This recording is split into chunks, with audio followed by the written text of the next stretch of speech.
Hi everyone, welcome to Facebook super coaching platform. तो कैसे हैं आप सब लोग? उम्मीद करता हूँ आप ठीक होगे और अपनी प्रिपरेशन को काफी अच्छे से कर रहे होंगे। तो गाइज, आज के सेशन के अंदर हम स्पेसिफिकली बात करेंगे एप्लीकेशन फॉर्म ऑफ बार, साथ साथ में what is the eligibility criteria and selection process. क्योंकि सबसे ज्यादा इंपॉर्टेंट ये होता है कि बहुत सारे स्टूडेंट यहाँ कंफ्यूज हो जाते हैं कि वो एलिजिबल है क्या नहीं है। तो सबसे पहले हम बात करेंगे एलिजिबिलिटी क्राइटेरिया के बारे में। कौन से स्टूडेंट एलिजिबल है इस बार एग्जामिनेशन के लिए, इस बार पोस्ट के लिए, सही बात तो ठीक है। उसके बाद उसकी सिलेक्शन प्रोसेस की बात करेंगे, फिर उसकी एग्जाम डेट कब आ रही है, जब डेट आ चुकी है और क्या क्या चीजें उसके अंदर आपको देखनी है, ये सारी चीजें हम बात करेंगे इस पर्टिकुलरली इंपॉर्टेंट सेशन के अंदर। तो चलिए स्टार्ट करते हैं। ठीक है, तो यहाँ पे हम एप्लीकेशन फॉर्म, एलिजिबिलिटी क्राइटेरिया और सिलेक्शन प्रोसेस, ये तीनों पॉइंट को डिटेल में डिस्कस करेंगे और समझने की कोशिश करेंगे कि आप इस एलिजिबल हो या नहीं हो। ठीक है, चलिए थोड़ा सा समझते हैं। तो जनरली जो बार एग्जामिनेशन है, बीआरसी बोला जाता है, बाबा एटॉमिक रिसर्च सेंटर। ठीक है, requirement of scientific officer in the department of atomic energy. जो पोस्ट आपको मिलती है वो यहाँ पे मिलती है। ठीक है, ग्रुप ए की पोस्ट होती है गवर्नमेंट ऑफ इंडिया की तरफ से। ठीक है, और थ्रू बाबा एटॉमिक रिसर्च सेंटर के थ्रू आपको ये होता है। ठीक है, अब थोड़ा एक इंपॉर्टेंट पॉइंट आ जाता है कि यहाँ पे क्या क्या पॉइंट, इस कंटेंट के अंदर हमें क्या क्या देखना है जो इंपॉर्टेंट है। सबसे ज्यादा इंपॉर्टेंट है आपका यहाँ पे सिलेक्शन प्रोसेस, एलिजिबिलिटी क्राइटेरिया और आपकी जो इंपॉर्टेंट डेट्स है, ये इंपॉर्टेंट है। बाकी तो ये जो है ना, आप इसको आराम से रीड कर सकते हो, बट भाई 3 पॉइंट बहुत ज्यादा इंपॉर्टेंट है, क्योंकि बहुत सारे डाउट यहीं पर आ जाते हैं कि सर हम एलिजिबल है या नहीं, हम फॉर्म भर सकते हैं या नहीं। ठीक है, इस वजह से एक्चुअली मैं डिटेल करना चाहता हूँ कि कौन से स्टूडेंट एलिजिबल है इस फॉर्म को फिल करने के लिए, जो एप्लीकेशन फॉर्म अभी आया है। ठीक है, चलिए वन बाय वन करके स्टार्ट करते हैं। तो सबसे पहले बच्चों, आप बोलते हैं ना बार, बीआरसी है ना, और उसके साथ हम लगाते हैं ओसीईएस, है ना। अगर आपने देखा होगा कि हम जब भी बार के आगे लगाते हैं ओसीईएस, है ना, तो इसका मीनिंग क्या है, इसको थोड़ा समझने की कोशिश करते हैं। Orientation course of engineering graduate and science post graduate, यानी इंजीनियरिंग वाले भी दे सकते हैं और साइंस में जो साइंस है, जैसे कि एमएससी केमिस्ट्री है, या फिर आपके एमएससी लाइफ साइंस से जो रहती है, लाइफ साइंस है। उसके बाद एमएससी फिजिक्स है, पोस्ट ग्रेजुएट जो भी साइंस के एमएससी मैथ्स है, तो वो स्टूडेंट इस एग्जाम के लिए एलिजिबल होते हैं। ठीक है, तो और एक इंपॉर्टेंट एलिजिबिलिटी क्राइटेरिया हम देखेंगे इसके अंदर, थोड़ा सा वन बाय वन करके आगे चल के हम थोड़ा डिटेल की बात करते हैं। ठीक है, चलिए तो सबसे पहले बात करते हैं एलिजिबिलिटी क्राइटेरिया की। एलिजिबिलिटी क्राइटेरिया जो आपको समझना है कि आप एलिजिबल हो या नहीं। मैंने कहा कि ये इंजीनियरिंग वालों के लिए भी है और साथ साथ में जो साइंस स्टूडेंट है, पोस्ट ग्रेजुएट जिनका हो चुका है, उनके लिए भी है। ठीक है, तो यहाँ पे देखिए, qualifying degree and other academic requirement of OCES, है ना। एलिजिबिलिटी क्राइटेरिया आपकी बताई गई है कि कैंडिडेट, तो ये इंजीनियरिंग के लिए है। अभी हम, हमारे मेनली मोटो जो है वो हमारा साइंस है ना। इस चैनल के ऊपर भी हम ज्यादातर साइंस की बात करें तो हम इंजीनियरिंग वालों को नहीं देखते हैं, हम चलते हैं साइंस की तरफ। ठीक है, साइंस की तरफ और थोड़ा आगे बात करते हैं। ठीक है, चलिए।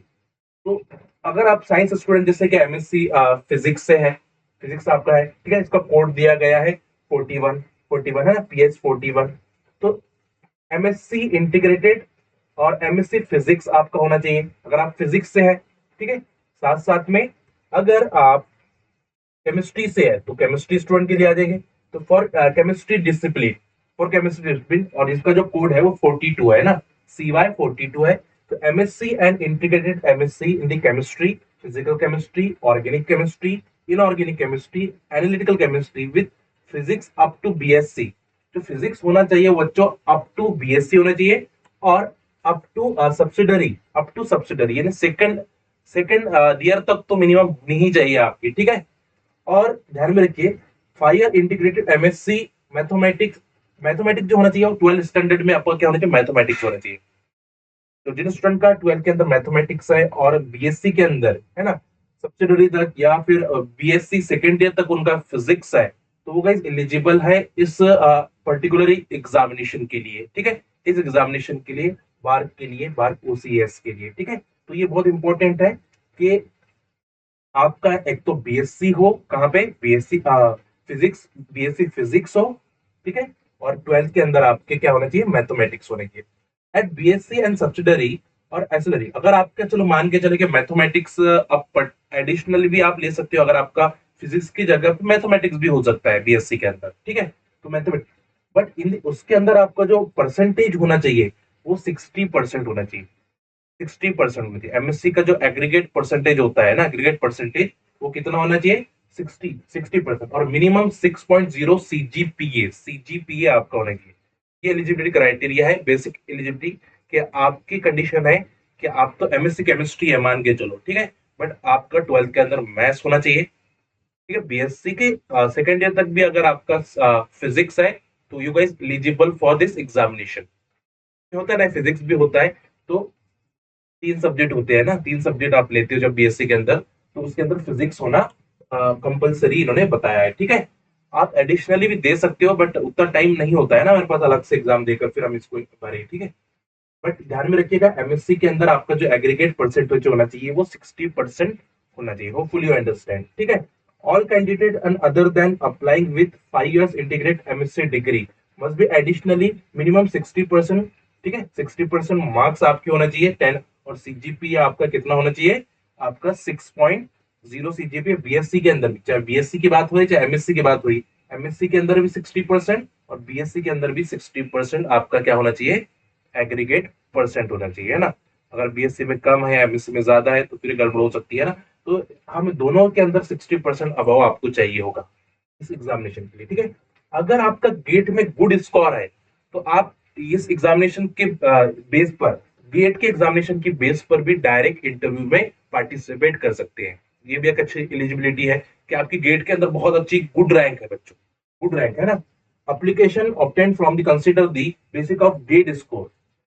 अगर आपको डायरेक्ट इंटरव्यू में बैठना है, ठीक है, इनका एक अलग से एग्जामिनेशन भी होता है जो मार्च के अंदर एग्जामिनेशन होने वाला है, ठीक है। बट अगर आप डायरेक्ट इंटरव्यू देना चाहते हो तो आप गेट के अंदर गुड स्कोर करना पड़ेगा। जैसे गेट 22 है, 2 है, 23 है, 24 है, जैसे 24 आने वाला है अभी, है ना, नेक्स्ट मंथ में। तो अगर आप इसके अंदर गुड स्कोर करते हो तो you guys directly eligible for the interview, direct eligible हो जाओगे आप इंटरव्यू के लिए। आपको इंटरव्यू के लिए पार्टिसिपेट किया जाएगा केमिस्ट्री, गेट केमिस्ट्री पेपर, ठीक है। बाकी ये दिया गया है आपको, बाकी आप आराम से पढ़ सकते हैं। अप्लाइड केमिस्ट्री के बारे में भी दिया गया है, एमएससी और integrated MSc, nano science, nano technology chemistry, industrial chemistry, applied chemistry, textile chemistry, environmental chemistry, petroleum chemistry, है ना। ये सब ये भी इलिजिबल है ना। क्या दिया गया है, सॉरी इलिजिबल बोलेगा, यहाँ पे देख लेते रहोगे।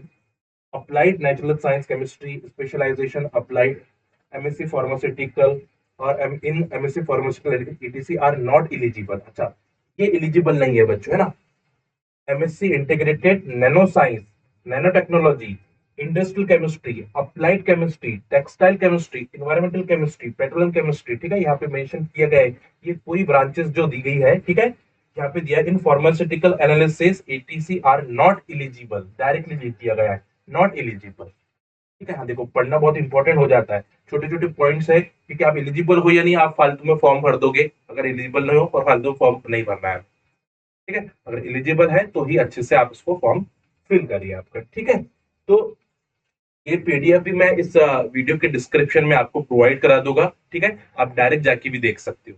अगर आपको पूरा डिटेल पढ़ना है इसका तो फिर मैं इस वीडियो की डिस्क्रिप्शन में इस पीडीएफ को डाल देता हूँ, तो आप देख लेना। बट मैं एक एक करके जो इंपॉर्टेंट पॉइंट्स है मैं उसकी तरफ जा रहा हूँ, ठीक है। तो पहला तो एलिजिबिलिटी क्राइटेरिया समझ में आ गया है कि 12th के अंदर आपके पास मैथ्स होना चाहिए, बीएससी में फिजिक्स होना चाहिए, ठीक है, और एमएससी के अंदर 60%, बीएससी के अंदर 60% आपको होना चाहिए। तो you guys eligible for this examination, ठीक है। गेट स्कोर बेस पर भी आपको यहाँ पे एंट्री दी जाती है। ये भी होगा कि गेट, अगर गेट का स्कोर अच्छा होता है तो आपको यहाँ पर एंट्री दी जाती है, ठीक है।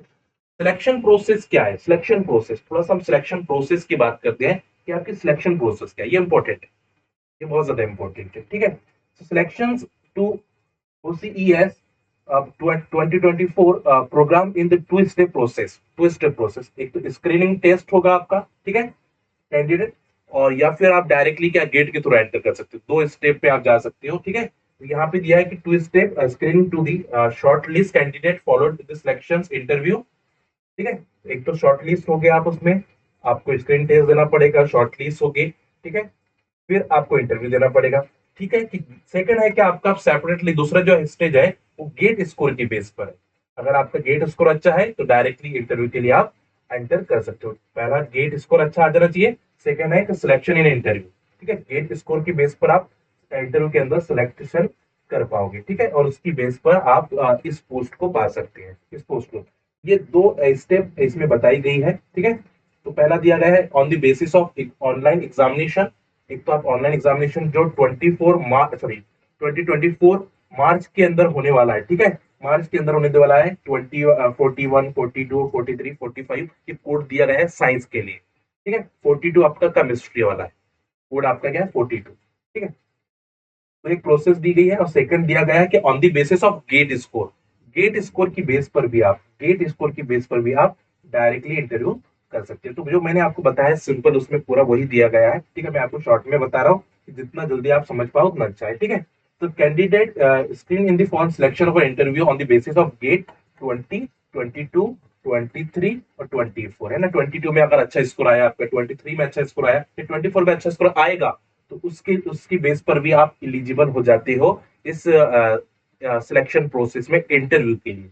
ये दो चीजें हैं, एक तो इनका आप टेस्ट देकर आप सिलेक्शन कर लो, अच्छा स्कोर ले लो, या फिर गेट में अच्छा स्कोर ला लो। ये दो प्रोसेस है। अभी गेट नेक्स्ट मंथ में है, अच्छा स्कोर ला लो, मार्च में भी एग्जाम दे दो, दोनों में अच्छा स्कोर ला लो, तो आपका बेनिफिट हो जाएगा, ठीक है। तो दो चीजें आपकी समझ में आ गई है। अब मैं थोड़ा सा आगे चल के आपको बता देता हूँ कि इंपॉर्टेंट डेट्स क्या है। इंपॉर्टेंट डेट्स बहुत ही ज्यादा इंपॉर्टेंट है, क्योंकि सब लोगों को पता होना चाहिए कि आपको कब कब एग्जाम देना है ना। तो पहले थोड़ा सा हम इंपॉर्टेंट डेट्स की बात करते हैं, ठीक है। इंपॉर्टेंट डेट्स की बात करते हैं, हाँ चलिए। चलिए, तो यहाँ पे आप देख पा रहे होगे, होपफुली मैं इसको बड़ा कर देता हूँ। इंपॉर्टेंट डेट्स है ना, इंपॉर्टेंट डेट्स है ना। तो यहाँ पे देखिए 30 दिसंबर से पब्लिश हो चुका है, ठीक है। 2 जनवरी को आपको ये न्यूज़पेपर के अंदर भी बताया जाएंगे, बोले सकते हैं। समझ online application processed from the OCES और DGFS है ना 2024। 30 दिसंबर को आपका ये एप्लीकेशन आउट हो चुका है, ठीक है। उसके बाद last date of registration of online is the 30 January 2024। आपके पास पूरा एक महीना है एप्लीकेशन फॉर्म को फिल करने के लिए। एक तो आप गेट का स्कोर अच्छा बना लो, या फिर इस एग्जामिनेशन को अच्छे मार्क के साथ क्लियर करो, तो फिर आप इंटरव्यू के अंदर बैठ पाओगे। दो चीजें आपकी क्लियर हो चुकी होगी मेरे हिसाब से, है ना, ठीक है। करेक्शन विंडो जो ऑनलाइन एप्लीकेशन की है वो 16 से 18 फैब तक ओपन रहेगी। 16 और 15, 18 फैब तक आपकी ओपन रहेगी, ये ध्यान में रख लीजिए, ठीक है। इसके बाद आपको allocation confirmation of participant of CB online examination at the, जो भी ऑनलाइन एग्जामिनेशन का जो अलोकेशन है आपको 19 फैब और से 29 फैब के बीच में आपको बता दिया जाएगा, ठीक है। एग्जामिनेशन का जो कहाँ पे है आपका, ये आई थिंक एडमिट कार्ड कब रिलीज हो जाएगा, ठीक है। एडमिट कार्ड जैसे हॉल टिकट आपकी रिलीज हो जाएगी 19 फेब से 29 फेब के बीच में। यहाँ पे दिया download the admit card, hall ticket, candidate who confirm their participation of online examination. कौन कौन पार्टिसिपेट कर पा रहा है। ऑनलाइन एग्जामिनेशन कब होने वाला है आपका, तो जो ऑनलाइन एग्जामिनेशन है बच्चों, ये इंपॉर्टेंट है। एक तो एप्लीकेशन फॉर्म, दूसरा ऑनलाइन एग्जामिनेशन 16 मार्च से 17 मार्च है ना। टेंटेटिव दिया गया है, एक तो 16 मार्च को हो सकता है या 17 मार्च को हो सकता है, ठीक है। के बाद आपको दिया गया है कि अपलोड द गेट स्कोर, क्योंकि जब तक आपने फरवरी में एग्जाम दिया गेट का, तो मार्च में उसका क्या आ जाता है, रिजल्ट आ जाता है, और रिजल्ट उसके बाद आप अपना गेट स्कोर अपलोड कर सकते हो। Candidate applied for on the basis of GATE score, आप गेट स्कोर की बेस पर भी अप्लाई कर सकते हो। कब, 19 मार्च से 24 मार्च के बीच में अपलोड करना पड़ेगा, है ना। वेबसाइट पे आके आपको अपलोड करना पड़ेगा। फिर ये सारे डिस्प्ले हो गए, आपकी कैंडिडेट शॉर्टलिस्ट लगेंगी, आपकी इंटरव्यू हो गए, ठीक है। तो ये पूरी प्रोसेस पूरी दी गई है आपको, है ना। तो ये पूरी प्रोसेस है, इसको प्रॉपर आपने देखना, मैं इसकी PDF पूरी प्रोवाइड कर रहा हूँ, ठीक है।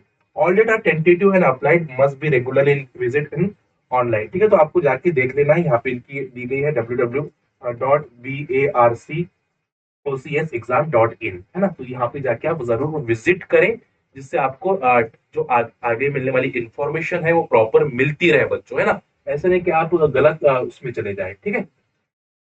नेक्स्ट पॉइंट आता है बच्चों की आपकी जो एप्लीकेशन फीस है वो कितनी है। अगर आप जनरल कैटेगरी से है तो 500 रुपीज आपकी है, और बैंक चालान का जो भी चार्ज होता है वो बैंक का जो भी चार्ज होगा वो ले जाएगा, ठीक है। उसके बाद अगर आप OBC कैटेगरी से है तो आपको भी 500 रुपीज चार्ज यानी फीस है आपकी, ठीक है। और अगर SC ST से है तो फ्री एग्जम्प्टेड है, फ्री है, वहां पे आप उसमें कोई चार्ज आपका नहीं लगेगा, ठीक है। तो जनरल कैटेगरी यानी 500 रुपीज, और OBC कैटेगरी के लिए 500 रुपीज, और बैंक चार्ज आपको पे करना पड़ेगा, ठीक है। यहाँ पे एकदम मेंशन किया गया है, आराम से आप देख सकते हैं। ठीक है। तो ये सारी चीजें मैंने बता दी आपको। तो पहली चीज बताइए एप्लीकेशन डेट कब है, कब से कब तक है, उसके बाद एलिजिबिलिटी क्राइटेरिया क्या है, उसके बाद हमने देखा कि सिलेक्शन प्रोसेस क्या है, और उसके बाद कि आपकी फीस स्ट्रक्चर क्या है, यहाँ पे जो आपका एग्जामिनेशन फीस है, जो मार्च के अंदर आपका एग्जामिनेशन होगा 17 और 18 को जो एग्जामिनेशन होने वाला है, तो उसके लिए आपकी फीस क्या होने वाली है। 500 रुपीज है। फिल करो भाई, क्या जा रहा है, फिल करो, कोई टेंशन नहीं है ना, फिल कर दो ना, हमें एग्जाम जाके देना है। तो आगे का बाद में बात सोचें, आगे का बात सोचें, एग्जाम देने में क्या जा रहा है, एग्जाम दीजिए, मैं तो बोल रहा हूं एग्जाम दीजिए, एग्जाम देने में हमारा क्या जा रहा है, ठीक है। तो ये बहुत इंपॉर्टेंट है जो आपको मुझे बताना था, जो आपको मुझे बताना था, ठीक है। Hopefully you understand. तो ये एक पॉइंट था जो आपको बताना था मुझे। तो ये सारे पॉइंट हमारे कवर हो चुके हैं आज के इस पर्टिकुलर इस सेशन के अंदर, ठीक है। तो इस चीज को ध्यान में रखिए कि इस टेलीग्राम पे आपको बहुत सारी पीडीएफ मिलती रहती है, ठीक है। तो कुछ अगर आपको डाउट्स आए, कुछ भी आए, तो आप यहाँ पे मुझे शेयर कर सकते हो, नदीम सर टेक्स्टबुक, ठीक है, इस पे स्कैन कर सकते हो। और सेशन को लाइक जरूर करें, शेयर जरूर करें अपने दोस्तों के साथ, ठीक है, जिससे आपको ज्यादा से ज्यादा बेनिफिट मिल पाए। ओके, चलिए, तो thank you so much guys, और होपफुली ये सेशन आपके लिए इंपॉर्टेंट रहा होगा और सारी चीजें आपकी क्लियर हो चुकी है। अगर कोई भी डाउट अगर आपको आता है तो आप कमेंट बॉक्स में जरूर पुट करें, उसका आंसर मैं जरूर करूंगा। Thank you so much, happy learning, अपना ख्याल जरूर रखिए। हेलो स्टूडेंट्स, तो ग्रैंड फिनाले सेल का मेगा डिस्काउंट पोर्टल जो है ओपन हो चुका है, जहां पर आपको सभी सुपर कोचिंग मिल रही है लोएस्ट एवर प्राइस पर। तो जल्दी जाइए, क्योंकि ये डिस्काउंट मेगा पोर्टल जो है वो सिर्फ 6 घंटे के लिए, यानी शाम 6 बजे से रात 12 बजे तक के लिए ओपन है। तो अगर आप किसी भी गवर्नमेंट एग्जाम तैयारी कर रहे हैं तो जल्दी जाइए और इस मेगा डिस्काउंट पोर्टल का लाभ उठाइए।